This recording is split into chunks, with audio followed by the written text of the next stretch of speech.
अस्सलाम वालेकुम मेरे प्यारे viewers, welcome to my channel. उम्मीद करती हूँ कि आप सब खैरियत से होंगे। क्या आप अपनी गाड़ी लेना चाहते हैं जो कि सूद से पाक हो और नहायत ही आसान एक साथ में इस्लामिक असूलों के मुताबिक आप ये गाड़ी ले सकते हैं। HBL जैसे कि आप जानते हैं कि one of the best bank है। HBL से आप इस्लामिक कार फाइनेंसिंग किस तरह से करवा सकते हैं, तो इसकी मैं आपको सारी डिटेल बताऊँगी कि ये है क्या, की फ़ीचर्स इसके क्या हैं, क्राइटेरिया क्या है, यानी कि आप किस तरह से इस गाड़ी के लिए अप्लाई कर सकते हैं, क्या आप एलिजिबल हैं या नहीं। इसके अलावा मैं आपको कैलकुलेट भी करके बताऊंगी कि आपकी किसी भी गाड़ी की इंस्टॉलमेंट आप किस तरह से निकाल सकते हैं जो मंथली बेसिस पे बनेंगी। तो बगैर टाइम को ज़ाया किए वीडियो को शुरू करते हैं। और अगर आप मेरे चैनल पर न्यू है तो जल्दी से चैनल को सब्सक्राइब कर लें ताकि मेरी आने वाली हर इन्फॉर्मेटिव वीडियो आप तक रिसीव हो सके। ये है जी HBL की इस्लामिक कार फाइनेंसिंग मुशारका based facility enabling you to get the car of your dreams. यानी कि अगर आप मुशारका बेस्ड इस्लामिक असूलों के मुताबिक गाड़ी लेना चाहते हैं तो HBL एक बेहतरीन ऑफर है। इसमें क्या होता है कि आप अपनी जो भी आप जिस भी गाड़ी के लिए आप ख्वाहिशमंद है वो गाड़ी आप ले सकते हैं। किस तरह से ले सकते हैं?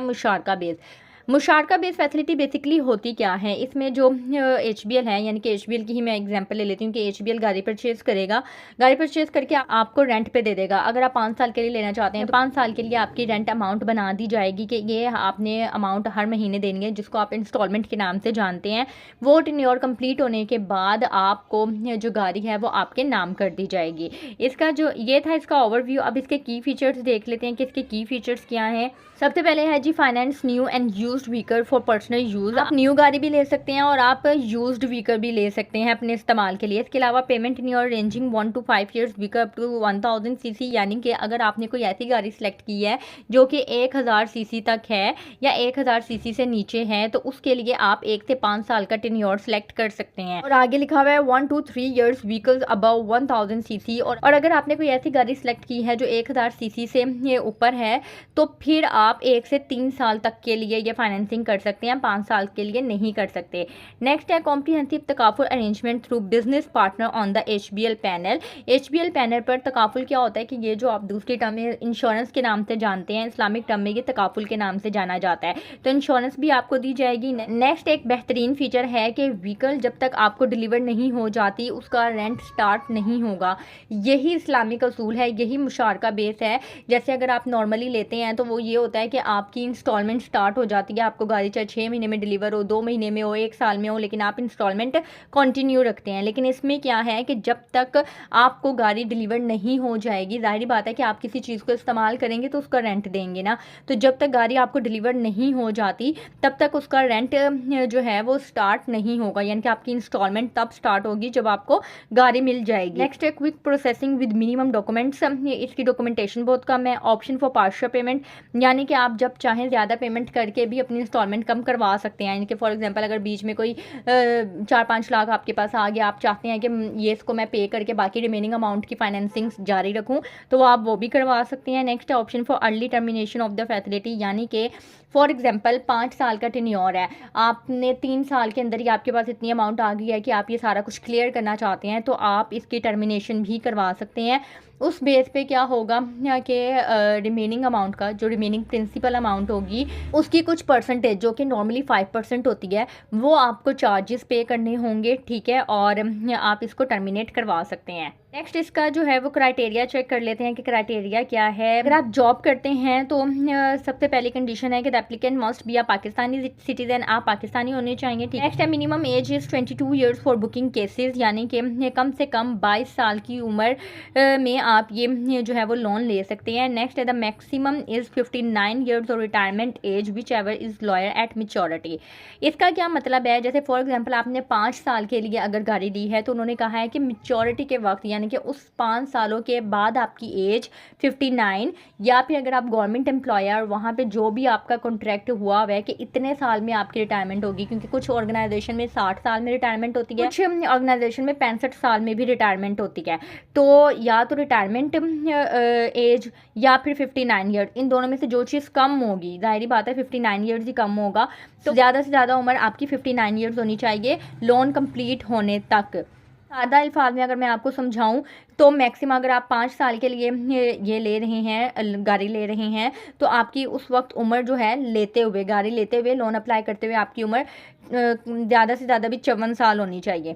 नेक्स्ट है for radicand used car cases the minimum age is 22 years and the maximum is 60। अच्छा, इसमें जो है वो 1 साल बढ़ा दिया गया है, यानी कि अगर आपने इस्तेमालशुदा गाड़ी लेनी है तो उस सिनेरियो में उसमें 22 से 60 साल तक की उम्र की लिमिट है। नेक्स्ट है the minimum monthly income is ₹35,000। कम से कम भी आप 35,000 रुपये में, सिर्फ और सिर्फ 35,000 की सैलरी में आप ये गाड़ी के लिए अप्लाई कर सकते हैं। और 35,000 तो आजकल समझ लें कि बेसिक सैलरी। आप किसी प्राइवेट ऑर्गेनाइजेशन में चले जाएं या फिर किसी गवर्नमेंट में चले जाएं, कम से कम ग्रेड का बंदा भी कम से कम 35,000 लाजमी ले रहा है। क्योंकि अब जो सेल्फ एम्प्लॉयड हैं या बिजनेस पर्सन है या प्रोफेशनल्स हैं, यानी कि अगर आप अपना काम कर रहे हैं, कोई पार्टनर्स हैं या फिर लॉयर हैं, डॉक्टर हैं, टीचर हैं, प्रोफेशनल्स हैं, तो आप पाकिस्तानी होने चाहिए। सेल्फ एम्प्लॉयड बिजनेस पर्सन के लिए एज लिमिट क्या है? 22 years for booking cases and the maximum is 69 years eight maturity, यानी कि 22 ईयर्स से 69 ईयर्स तक इसकी एज लिमिट है। और अगर आप यूज्ड कार लेते हैं तो उसमें 22 ईयर्स से 70 ईयर्स, यानी कि 22 से 70 साल तक की इसमें एज लिमिट है। और इसमें भी जो मंथली इनकम है वो 35,000 है, जो कि एक बहुत ही नॉमिनल सी अमाउंट है। अब हाउ टू अप्लाई, अब आपने अप्लाई क्या करना है, यानी कि डॉक्यूमेंटेशंस क्या क्या होनी चाहिए उसमें है। अगर आप सैलरीड पर्सन है तो आपका वैलिड CNIC होना चाहिए, उसकी CNIC की कॉपी आपने लेके जानी है। 2 रीसेंट पासपोर्ट साइज की फोटोग्राफ, लेटेस्ट ओरिजिनल और copy of the salary slip is required, यानी कि अगर आप गवर्नमेंट एम्प्लॉय हैं तो आपने पिछले महीने की यानी कि लेटेस्ट सैलरी स्लिप लेके जानी है। और प्राइवेट भी हैं तो भी आपने सैलरी स्लिप लेके जानी है। अगर आपको सैलरी स्लिप नहीं मिलती, मोस्टली प्राइवेट ऑर्गेनाइजेशन में ऐसा होता है कि आपको सैलरी स्लिप नहीं मिलती है गवर्नमेंट एम्प्लॉयज़ की तरह, तो फिर उस केस में आपने क्या करना है कि अपने HR डिपार्टमेंट से कॉन्टैक्ट करना है, उनसे कहना है सैलरी स्लिप निकाल दें। अगर वो नहीं निकाल के देते तो उनसे कहना है कि मुझे मेरी सैलरी जो सैलरीड एक्सपीरियंस है उसका सर्टिफिकेट बना दें, यानी कि एक वो सर्टिफिकेट बना देंगे अपने लेटर हेड के ऊपर लिख के कि ये बंदा हमारे पास इतने अरसे से इस ऑर्गेनाइजेशन में इस पोस्ट के ऊपर इतनी सैलरी के साथ काम कर रहा है, तो वो भी एक्सेप्टेबल होता है। नेक्स्ट है other document as per bank policy, यानी कि जो भी बैंक पॉलिसी के अकॉर्डिंगली उस वक्त इसके अलावा अगर कोई डॉक्यूमेंट्स होंगे तो वो आपको देने होंगे। बेसिक्स ये हैं। सेल्फ एम्प्लॉयड क्या करेगा, उसके लिए वैलिड CNIC चाहिए। वैलिड का मतलब है कि एक्सपायर नहीं होना चाहिए। वैलिड CNIC की कॉपी चाहिए। 2 पासपोर्ट साइज की पिक्चर्स चाहिए। बैंक स्टेटमेंट चाहिए पिछले 6 महीनों की, signed and stamped by the branch manager and bank letter confirming detail of the account, यानी कि आपने ब्रांच से स्टेटमेंट लेनी है। ब्रांच से स्टेटमेंट लेके प्रॉपर साइन स्टैम्प के साथ है कि ब्रांच मैनेजर के उसके ऊपर साइन स्टैम्प होने चाहिए। और बैंक लेटर लेना है जिसे कहते हैं अकाउंट मेंटेनेंस लेटर, उसके ऊपर सारी डिटेल लिखी होती है कि आपका अकाउंट कब से है उस बैंक में और कौन सा है, किस कैटेगरी में है और किस पर्पज़ के लिए खुलवाया हुआ है। नेक्स्ट है प्रूफ ऑफ बिजनेस, यानी कि आप जो भी बिजनेस करते हैं उसका आपको सबूत देना होगा। वो किस तरह से आप देंगे, उसके लिए लेटर हेड आपको प्रोवाइड करना होगा। लेटर हेड क्या होता है, किस तरह से बनता है, इसके ऊपर मैंने डिटेल में वीडियो बनाई हुई है, आप डिस्क्रिप्शन में उसका लिंक चेक कर लीजिएगा। Other documents as per bank policy, ये बेसिक डॉक्यूमेंट्स है। इसके अलावा अगर बैंक चाहे तो आपसे डॉक्यूमेंट्स मांग सकता है। अब मैं आपको कैलकुलेट करके बता देती हूँ कि आपकी जो मंथली रेंट है इसके अंदर वो कितना बनेगा। सबसे पहले हम कस्टमर टाइप सेलेक्ट कर लेते हैं कि आप एग्जिस्टिंग रिलेशनशिप हैं, ठीक है, न्यू रिलेशनशिप है या रिपीट कस्टमर है। एग्जिस्टिंग क्या है कि आपने ऑलरेडी HBL में अकाउंट ओपन करवाया हुआ है।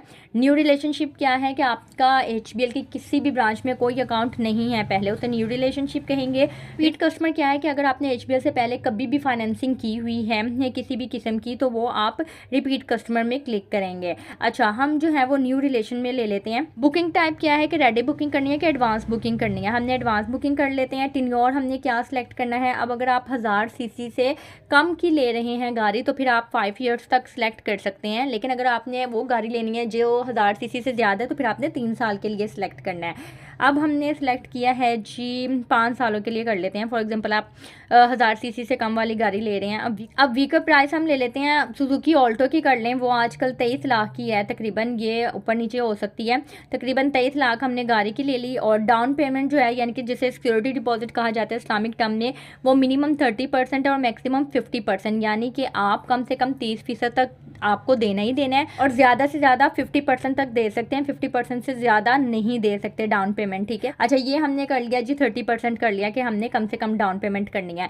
तो हमारे पास जो डिज़ायर्ड फाइनेंसिंग अमाउंट आ गई वो आ गई 16,18,150, क्योंकि जैसा कि मैंने आपको बताया कि 23 लाख की अगर गाड़ी है तो 23 लाख में से 16,18,000 तकरीबन आपकी फाइनेंसिंग होगी, बाकी आप डाउन पेमेंट कर चुके हैं। टोटल मंथली इंस्टॉलमेंट जो आपकी बनेगी वो बनेगी 41,700 तकरीबन। ये अप्रॉक्सीमेट मैंने फिगर बताया है। अच्छा, ये आपके पास डिटेल आ गई। कार प्राइस क्या थी 23,11,000 तकरीबन। कस्टमर टाइप क्या है, न्यू रिलेशन हमने सेलेक्ट किया था। प्रोसेसिंग फीस क्या होगी 12,000 जमा टैक्स। टैक्स क्या होगा 16% ऑफ दिस अमाउंट, यानी कि 12,000 का आप 16% लेंगे। जो अमाउंट बनेगी वो उसके साथ आपने ऐड कर देनी है। सिक्योरिटी डिपॉजिट क्या है 30% आपने डाउन पेमेंट करनी है। एडवांस बुकिंग है। अप फ्रंट जो आपने पेमेंट करनी है वो 43,921 है। ठीक है। टोटल यूनिट्स कितने हैं जी 16,18,000 यूनिट मीन के टोटल प्राइस जो फाइनेंसिंग की है। कस्टमर शेयर क्या है, कस्टमर ने कितने पैसे दिए हैं डाउन पेमेंट के, यानी कि जो आपने 30% सेलेक्ट किया था एडवांस का, उसकी अमाउंट तकरीबन इतनी बनेगी 7 लाख के करीब। बैंक शेयर क्या है 16 लाख तकरीबन फाइनेंसिंग कर रहा है बैंक। यूनिट सेल प्राइस क्या है, यानी कि 1 है। ये सारी चीज़ें आपके सामने आ गई हैं। मंथली पेमेंट आपकी आ गई 41,000 तकरीबन आपकी मंथली पेमेंट बनेगी। तकाफुल रेट भी उन्होंने दे दिया 1.9%। टेन्योर 60 मंथ्स है, यानी कि 5 सालों तक के लिए। और प्रॉफिट रेट क्या है 18.99% है, यानी कि जो ये गाड़ी दे रही हैं वो 18.99% पे दे रहे हैं। और 1.9% जो है वो तकाफुल का रेट है। उम्मीद करती हूँ कि वीडियो आपको पसंद आई होगी। अगर आपने वीडियो को यहाँ तक देखा है तो चैनल को सब्सक्राइब लाजमी कर दीजिएगा। वीडियो को शेयर कर दीजिएगा उन लोगों के साथ जिन लोगों को इसकी ज़रूरत है। अपना ख्याल रखिएगा, दुआ में याद रखिएगा। मुझे इजाज़त दें। अल्लाह हाफिज़।